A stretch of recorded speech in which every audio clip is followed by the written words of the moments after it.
Our children are in crisis, and it's up to us to save them. That is what we're here to talk about today. That is why we have incredible leaders who've banded together in pursuit of doing what's right. And leadership matters. Mike Mulgrew, yes, he represents teachers, but I know he represents the children. And I have been on this stage so many times. We've made great announcements to support our teachers, but also to continue investing in education the way the likes of the state have never seen before. Mike, thank you for hosting us.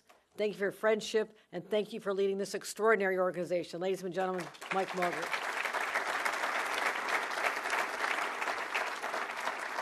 And you'll be hearing from Tish James, who is afraid of exactly no one. That's what I love about her. That's what I love about her. So proud to have her as the state's attorney, representing all the people with such heart and conviction. This is an issue she has championed a long time, and we're joined together in this because we know there'll be some headwinds. There'll be naysayers. In fact, there'll probably be people running to the courthouse in the next hour. But that's all right. You know what I say? Get in line. Also, the individuals who care so deeply about this issue that they put pen to paper or fingers to pad. Senator Gunardis, Assembly Member Neely Rosick, I want to thank both of you for caring enough about our kids to go where no man or woman has gone before in the state of New York. And it is courage at times like this when people know our priorities. So I want to thank both of you for being the champions and sponsors of legislation that will be introduced. Let's give them another round of applause as well.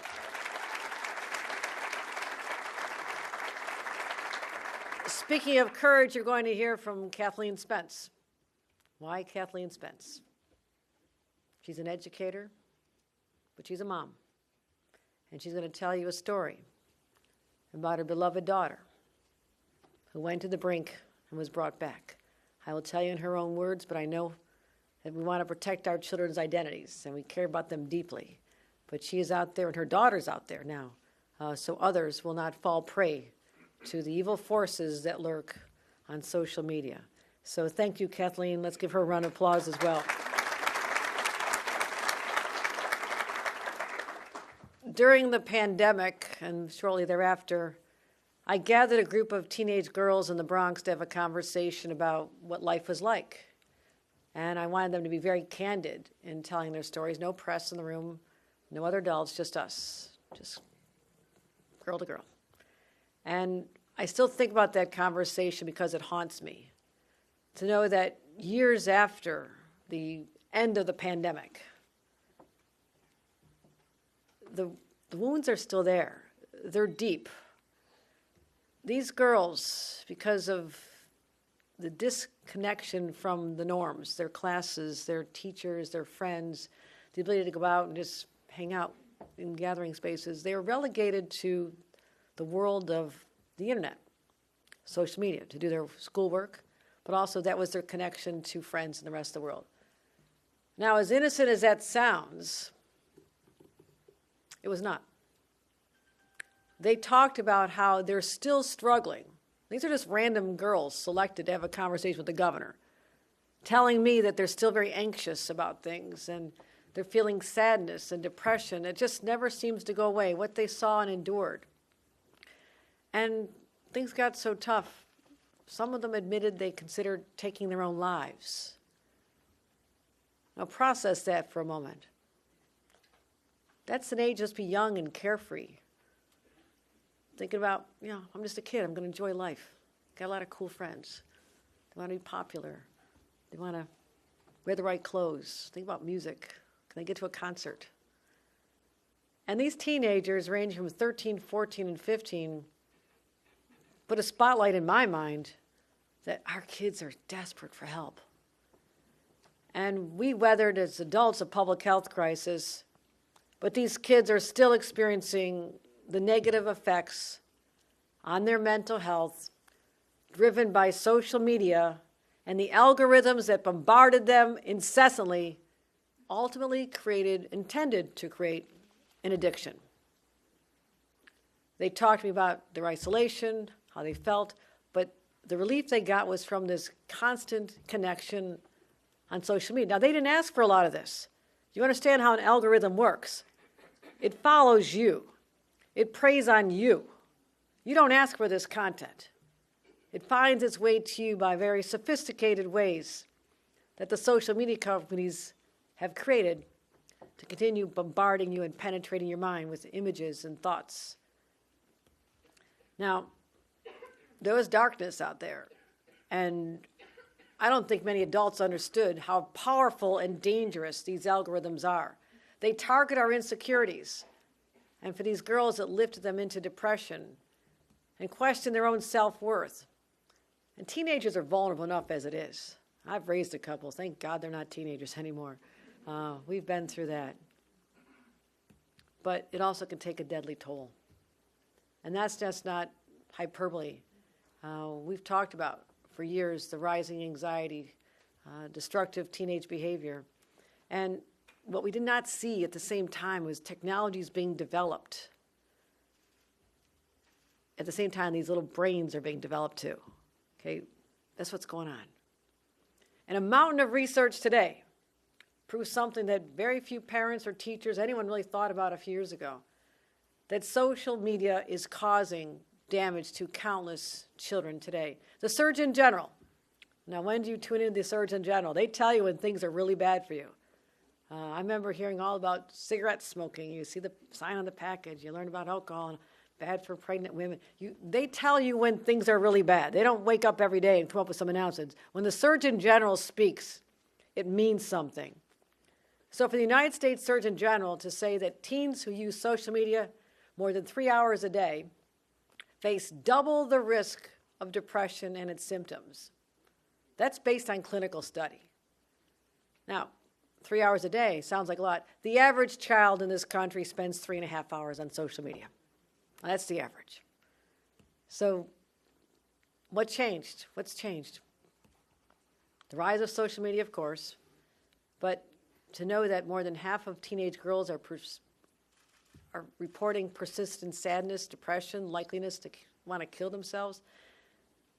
The data around the negative effects of social media on these young minds is irrefutable. And knowing how dangerous these algorithms are, I will not accept that we are powerless to do anything about it. We have an obligation. My responsibility as the governor of New York is to protect our people. Doesn't matter how young they are or what the threat to their well-being could be. Like I said, we prohibit cigarettes and alcohol. Teenagers can't have access to them because it's a threat to their health. I'm telling you, these algorithms are a threat to their health as well. And I mentioned my teenagers. Luckily, they're grown up.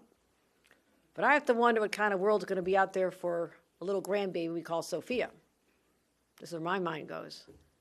Will we have the courage at this point in time in 2023 to take steps, at least in the state of New York, and stand up for our kids so the world we're passing off 10 years from now, 15 years now to a little granddaughter today is a lot safer than it is right now, that lessons will have been learned. But we took the corrective action. We didn't continue on that path because the status quo is always easier. And my God, who are we to stand up to these social media giants? Well, we are. That's what today's all about. And there's a cost. There's an effort. There has to be mobilization. But just think back when you were a kid. Could you have imagined the thoughts that kids are feeling today? And I want to say you probably didn't. Some, yes, but not the majority. The difference is these influences. And I say, as Mike said, the time for action is now. And shame on all of us if we fail to do something about it. Talking is cheap. Let's do something about it. Now, we can hope and wait for the social media companies to wake up one day and say, this is not good for young people, despite our profits and corporate interests, you know what, this is bad for kids and we're going to stop. Or we'll find a way to have controls, right? Hoping is not a strategy. We're not going to sit here one day longer and hope that they get it. It's time to act right now. So let me say this. We have some ideas. I think they're smart. They'll be effective. And through the smart, effective laws and regulation, we can take the first steps to bringing our kids back and preventing more from falling into the abyss. If we can have some control over these sophisticated algorithms, the legislation today, again, is a testament to what partnership looks like. Our Attorney General, she'll be out front defending this law, but ultimately protecting parents and their kids. The teachers, parent organizations, we will need all of you. We'll need everybody. We can't go this alone because we're changing people's attitudes. And I'll be the one of the first to say there are many, many positive benefits to social media. Of course there are. I'm not here to say there isn't. But no one took the time to study the detrimental effects on our children. We have the results, we have the data, so now it's time to shift. Just like the movies of the 1950s, everybody was smoking a cigarette, weren't they? James Dean, everybody was cool. You're all too young. But you saw that. You saw that. It was glamorous, right? And all of a sudden we realize, maybe kids shouldn't be subjected. Maybe their lungs shouldn't have this. And we stopped. Teenage rates of smoking went down dramatically. I would say they're healthier adults. They're breathing better. And we protected them. That's exactly what we're talking about. The data is clear. And again, I want to talk about the two bills that are being introduced today, and you'll get more detail from the sponsors, who again I commend. I tip my hat to them. The Safe for Kids Act will prohibit minors from being exposed to dangerous, addictive feeds like the ones that torment our teens. And the Children's Data Privacy Act will guard children from online entities who attempt to collect their personal data. Think about this. Does anybody in this room think it's all right for these companies to collect personal data on your kids? Who's okay with that? Raise your hands. It's just common sense. But in some corporate boardrooms, no one thought about that. There must be no parents out there because they didn't think about this. Well, as a result, we're thinking about this. We're going to introduce these bills. Again, sponsors introduce the bills. I sign them. Attorney General enforce them. That's what we have going on here. They'll give more parents tools to keep their kids safe, limit social media's outreach, and also loosen the grip that these algorithms have on the way our kids think and act. And for minors, it's going to give these kids will have to have parental consent for notifications overnight. Now, anybody have kids out there? Hear the things going off all night long? They're not getting their rest. They're not sleeping. Again, I said my kids are older. I've got nieces. I've got teenagers in my family. They look tired the next day because everybody's talking all night long. We can change that. Let's protect our kids and make sure that we do whatever we can. And we'll restrict access to apps. We'll find many, many ways to protect our children. But the details are here. They'll explain them. I'm just here to say, time's up. Time's up. We will protect our children, and I have enormous respect for technology companies that are finding their way to New York. This says the door is still wide open. Come to New York, create jobs. We're proud that we have more tech jobs in the metropolitan New York region than anywhere in the country. We want to continue to cement that belief that this is important for our future. We're simply asking the social media subsets within the tech companies, the social media companies, to work with us, join with us, show courage yourselves, because that's a better place to be than against us. Because this is a time when we say, who are you standing with? Our children or your profits? It's an easy one for the people in this room. It's an easy one for the people of New York State. So there's an opportunity to work together, to not challenge, to recognize that things have changed. There's more knowledge and intelligence. And these will have no effect on ability to operate in New York. They'll have no restrictions on the companies themselves to do their other work, but we're focusing on our kids. And I know many of these social media companies will be concerned about this, and I'll say this. Time to develop the guardrails. Time to make sure that we're doing the right thing. And let people know that I will respect First Amendment rights every day of the week. We protect them here. But also, we'll protect our kids. And there's not a conflict. There's no conflict. We're not restricting free speech. No one is being banned from anything. I'm telling you all this now because when lawsuits show up, I'm going to say, I said we're not going after free speech. But parents, this is the day. This is the day many have been waiting for. And finally, this shows our priorities. This shows that there's adults in the room. Adults in the room, this room and all over the state of New York, who will lead by example. And when we accomplish this and are successful, the rest of the country will pay attention and say they got it done in New York. This is the path you will follow because there's children all over this nation who need our care and support. It's not just for New York children today. And you'll hear about this again from Kathleen Spence and what her family endured. But I know we can foster a thriving technology environment right here in New York. I will support that, always have, always will, but without negative consequences for our children. That's how you build a safer and healthier New York. Thank you.